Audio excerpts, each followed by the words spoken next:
Sa pagpapatuloy ng Police News Network, arestado ang isang 56 anyos na drug suspect sa ikinasang bypass operation ng Brooks Point PNP. Mahigit 178,000 pesos na halaga ng illegal na droga ang nakumpiska. Patrolwoman Desiree Padilla, ibalita mo.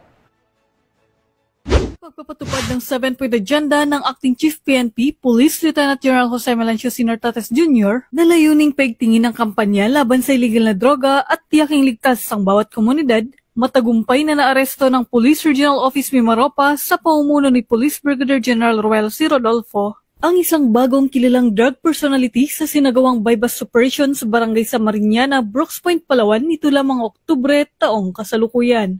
Ayon sa ulat, bandang alas 12:01 ng madaling araw, naaresto si alias Haji, 56 na taong gulang matapos umano nitong ibenta ang isang pirasong transparent plastic sachet na naglalaman ng hinihinalang shabu na tumitimbang ng 10.3 gramo sa halagang 15,000 pesos sa isang police pusher buyer.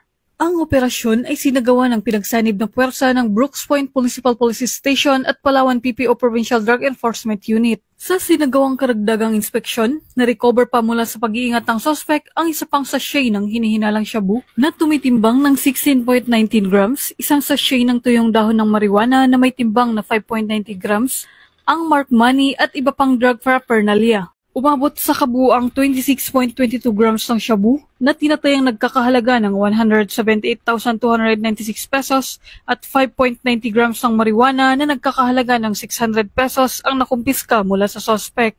Kasalukuyan ang sa kustodiya ng pulisya si alias Haji habang inihahanda ang kasong isasampa laban sa kanya sa paglabag sa Republic Act 9165 o Comprehensive Dangerous Drugs Act of 2002. Pinuri ni Police Brigadier General Rodolfo ang dedikasyon ng mga operatiba sa patuloy na pagpapatupad ng kampanya kontra iligal na droga. Mula dito sa Home of the Police Eco Warriors, Calapan City, Oriental, Mindoro, ako ang inyong PNN correspondent, Patrolwoman Desiree Padilla, alagad ng batas, tagataguyod ng Balitang Pulis.